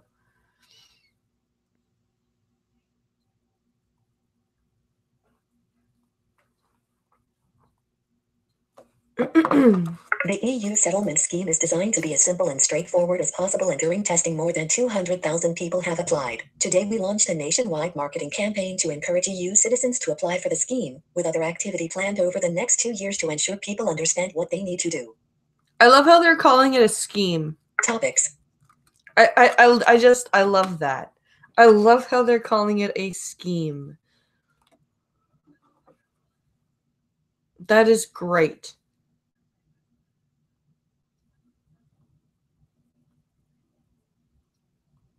That is absolutely great.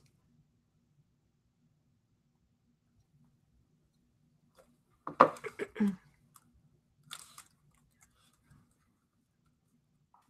right. Next story here. Pentagon notifies Congress of $1 billion transfer to begin construction of wall. Maybe they're trying to use better materials so the razor wire isn't stolen anymore.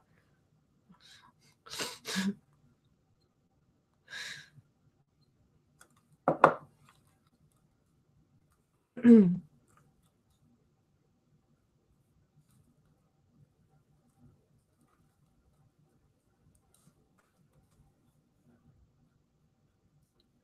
on. No, go away. I don't want any fucking notifications.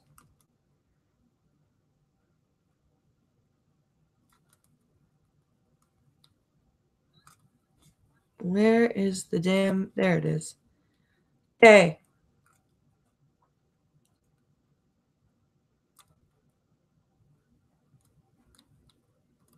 Here we go. CNN, the Pentagon notified Congress Monday night that it has authorized the transfer of $1 billion to begin new wall construction along the U.S.-Mexico border, drawing immediate objections from Democratic lawmakers. I bet it did. A Pentagon budget reprogramming notification sent to Capitol Hill on Monday and obtained by CNN indicates that up to $1 billion will go toward building 57 miles of fencing, improving roads and other measures on the southern border. Oh, fencing? It's just gonna get stolen again. You guys need some actual brick and mortar up there. The Department of Defense authorized the Army Corps of Engineers to begin planning and construction for the project Monday night. The department will direct the funds toward 18-foot-high fencing along the Yuma and El Paso sections of the border, according to a letter Acting Secretary of Defense Patrick Shanahan sent to Secretary of Homeland Security Kirstjen Nielsen.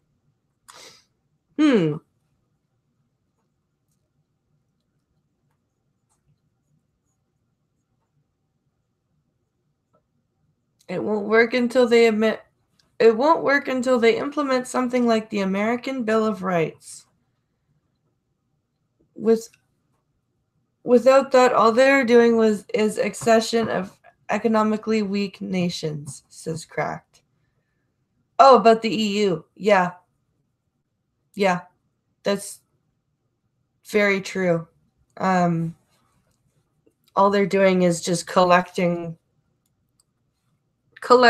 economically unstable countries. In February, President Donald Trump declared a national emergency in order to funnel billions of dollars to wall construction. As part of his announcement, he directed the use of counter-drug monies to partially fund new wall construction. Under the national emergency, other funds can also be dedicated to building the wall and related infrastructure, including military construction funds. Well, you guys had a lot of people coming in. I just read a story the other day that just over this past weekend, I think it was like 4,000 or 2,000, 2,000 migrants were released into I can't remember where in Texas, but still, like that's a lot of people. This is a lot of people coming in at once, and this is a crisis, and it is an emergency. Monday's announcement was just the first $1 billion the administration is making available for wall funding. The administration said previously it plans to shift an additional $1.5 billion at some point in the future. Okay, so $2.5 billion so far.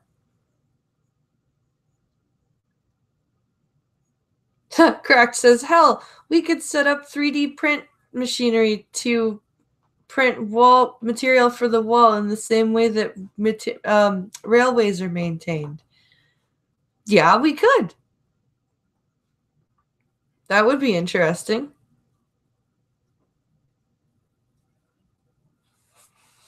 That would be really interesting, actually. These initial counter-drug funds will ultimately flow from the Department of Homeland Security to the Army Corps of Engineers to begin construction. Okay, you're saying that I love how they're using the words, this counter-drug money, so they're trying to make people angry that they're taking money from the quote-unquote war on drugs. See, but when you secure the border, you also attempt to stop the influx of drugs from Mexico. Do you see how that works? Isn't that interesting? That's really funny how shit like that works. I know it's a really alien concept, but like that's how that can work.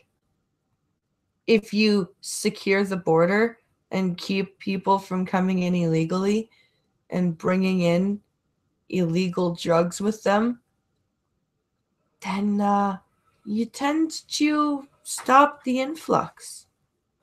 It's great how that works. Senate Democrats immediately objected to the transfer of money to build fencing along the southern border to block drug smuggling. Ha! Look, see? Look, do you see how that just proved my point? Every Democratic senator on the Senate Appropriations Committee subcommittees on defense and military construction, Veterans Affairs and related agencies signed on to a letter written to Shanahan objecting to moving $1 billion in personnel funds to counter drug funds to go toward the wall. The senators say the Pentagon did not seek permission before notifying the committee of the transfer. You are currently Yes, because Trump declared a state of emergency, and in a state of emergency, I'm pretty sure the Pentagon can do that. I could be wrong. I do not claim to know American policy, but I would assume that the Pentagon would have the authority to release funding in a more heavy-handed way than normal.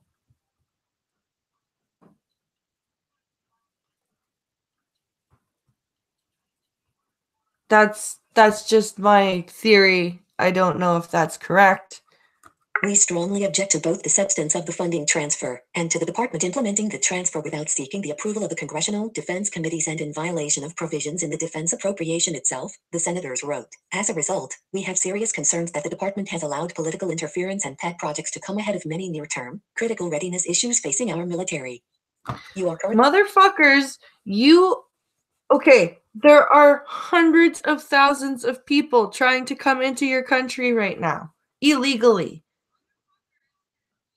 They think that they have the right, and you apparently think that they have the right to just wander into your country and take advantage of your economics and your services. That is not how things work. If you expect to have a working country based on that plan, you are sadly mistaken. And if you're going to call people racist for telling you that, you have a mental problem.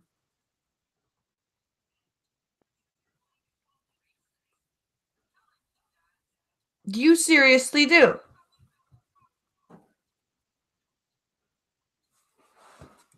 The letter was signed by Sens, Patrick Leahy, Democrat of Vermont, Dick Durbin, Democrat of Illinois, Jack Reed, Democrat of Rhode Island, Brian Schatz, Democrat of Hawaii, John Tester, Democrat of Montana, Patty Murray, Democrat of Washington, Chris Murphy, Democrat of Connecticut, Tammy Baldwin, Democrat of Wisconsin, Dianne Feinstein, Democrat of California, and Tom Udall, Democrat of New Mexico. CNN's Katie Bernard contributed to this report. So,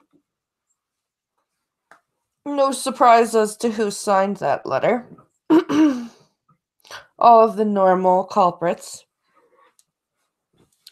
But this way of thinking is just absolutely insane. I don't like, and I'm not saying don't let people into your country if they apply legally and they have all of their ducks in a row and their paperwork filled out properly and they are, applying for work visas and they're trying to, do everything right. What I'm saying is illegal immigration does not need to be going on.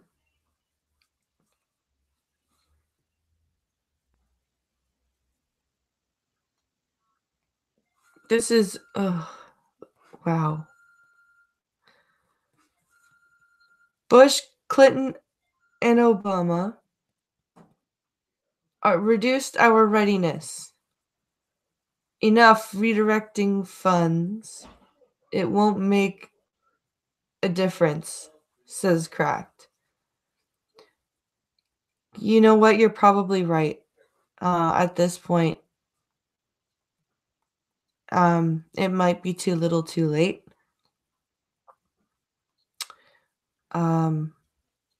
It's unfortunate, but it might be too late.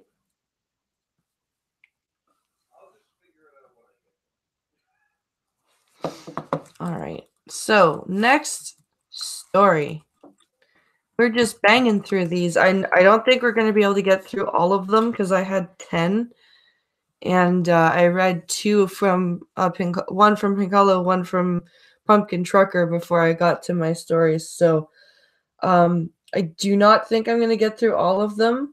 Actually, I know I'm not. But we'll do at least one more. And then we'll do some chat time.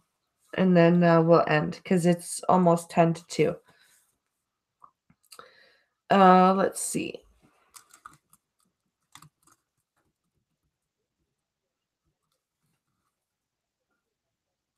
Okay, here's a good one to make us mad. Canadian judge says ex-Guantanamo inmate's war crime sentence has expired. I don't know how your crimes can expire. Let's read and find out how a war crime or any crime can be expired.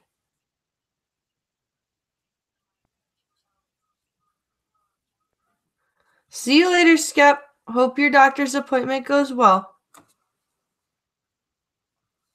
Don't let the VA treat you too bad.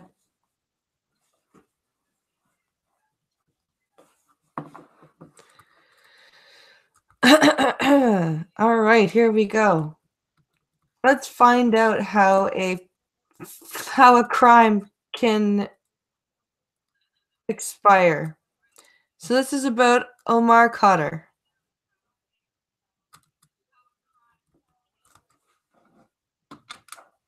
Khadr was 15 when he was captured in Afghanistan in 2002 and sent to Guantanamo Bay, charged with throwing a grenade that killed U.S. Army Sergeant Christopher Spear. He was later transferred to Canada, where he was handed an 8-year sentence in 2010, before being released on bail in 2015. Khadr's sentence would have expired last year had he remained in custody. You are currently on a text. Court of Queen's Bench Chief Justice Mary Morrow ruled that the nearly 4 years Khadr spent on conditional release counted toward his sentence. You are speaking outside the court in Edmonton, Alberta. The now 32-year-old Khadr said he was pleased with the decision. I bet you he was. Advertisement. I think it's been a while, but I'm happy it's here, and right now I'm going to just try to focus on recovering and not worrying about having to go back to prison, or, just struggling, Khadr said. You need to recover. You need to recover. You fucking killed somebody. You probably killed more than one person.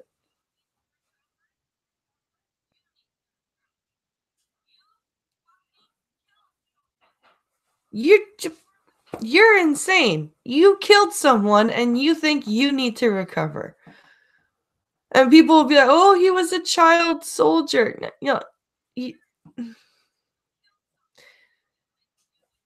You committed war crimes. And how have you been struggling? You got $10 million. How the fuck have you been struggling?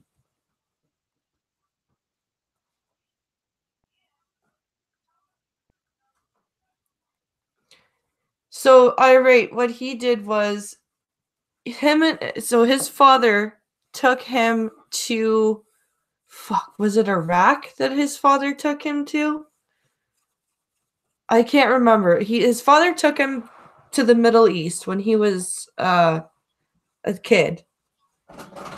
Where did he? Hi. You want the short thing on Sure. Omar Khadr? Sure. Okay. He was a child soldier for ISIS. Whether or not his dad took him or not, I don't give a shit. No. He hucked a grenade into a group of U.S. fucking soldiers, injuring a bunch. I think he killed one. Yeah. Went to Gitmo for 6 or 7 years, a long fucking time in Gitmo. He was like the youngest detainee in Gitmo. Yeah. He got released. The Canadian government, and then pleaded to the Canadian government and said, "My human rights were violated," and they gave him $10 million. That's the summation of how we gave Omar Khadr $10 million. Yeah. He got mad. He bitched at us because he was a citizen of Canada before his father took him back to the Middle East. And so he said that because even though he, committed a war crime, we should have saved him from Gitmo and his whatever happened there.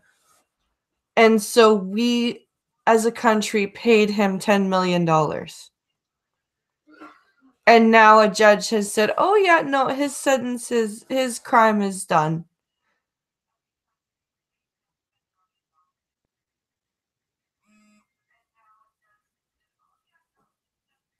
Canada, where you will pay war criminals, but not your veterans. Yep. I'd do 2 years in Gitmo for 10 mil, says Irate Prostate. Yeah. He needs 45 therapies, says RVA.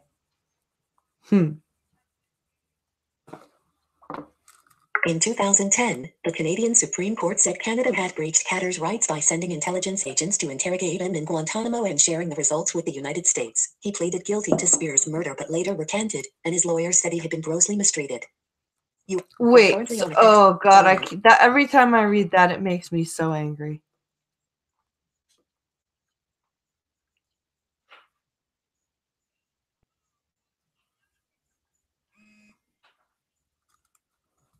Canada formally apologized to Khadr in 2017 and paid up $10 Canadian $0.5 million, $7.83 million, in compensation, acknowledging Canadian government officials had played a role in the abuse he suffered. It was a controversial decision that attracted fierce criticism from many Canadians. Yeah. Waterboard me any day for $2 million, says Pincalo.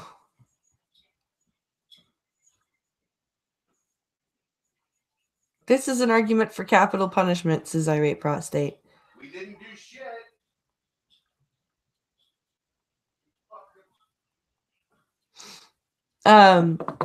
We are a country that respects the rule of law and very much respects the judicial process, Prime Minister Justin Trudeau said when asked about the ruling on Khadr's sentence. We're a country that respects the rule of law, despite the fact that he fucking committed a war crime. Fuck off. Holy fuck, Trudeau.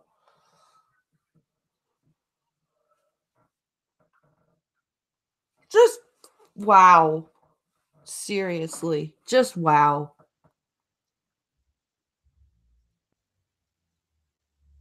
Gross mistreatment? Take him to the nearest VFW if you want to see that. Yeah, no kidding. No fucking kidding.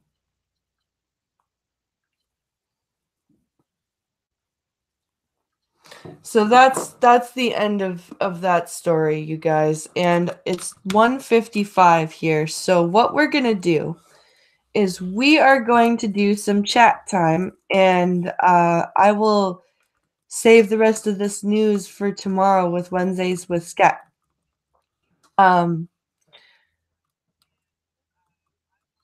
So, yes, it is now your time for the last 5 minutes of the show. If you've got anything you want to say or ask, please do so.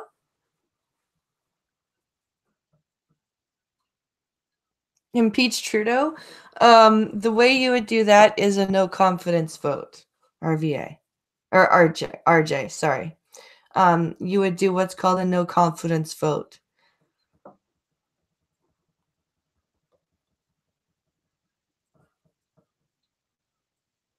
Don't forget, this is the same prime minister that talks about sexual equality and went to a segregated mosque, says Pincalo. Yep.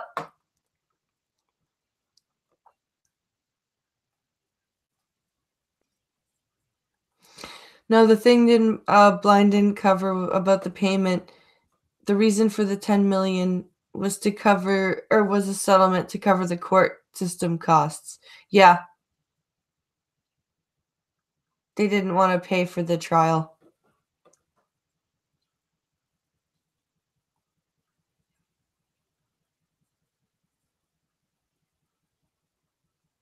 So by saving the court system costs from the money that would go into Canadian pockets, he gave it to a foreign party. Yep.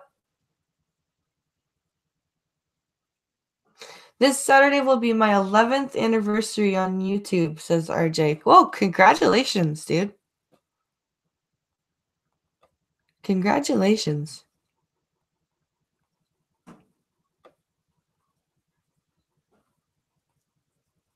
Have a sub.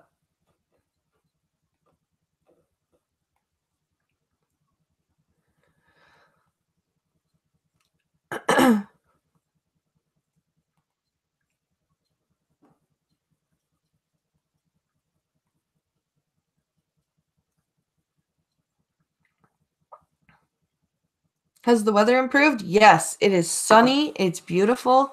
Alex went to school in his rain boots and his spring jacket today. It's amazing.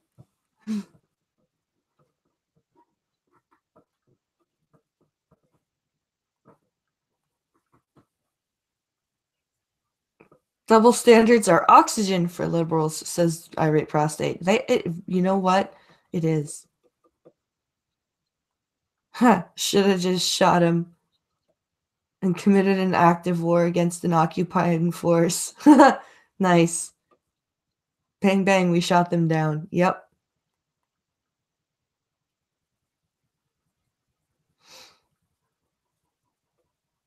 Hit the like button, says Irate.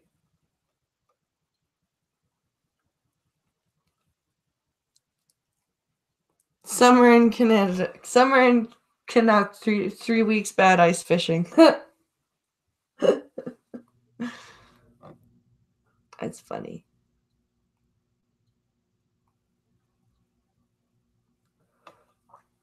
Let's see. So remember, guys, tonight at 8 p.m. Eastern on Doc Griffin's channel, I will be interviewed by Doc Griffin. It's going to be an interesting time. So be sure you check that out. I'll share it out tonight as well when it goes live. Also tomorrow afternoon, I should say, at 12 p.m. Eastern is Wednesdays with Skep. And also tomorrow night at 11:30 Eastern will be the Minions of the Zoo, hosted, of course, on Wednesdays by Skep Talk as well.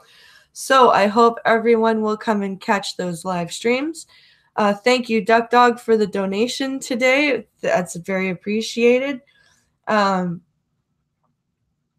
Please remember to like, share, and subscribe if you haven't done so already.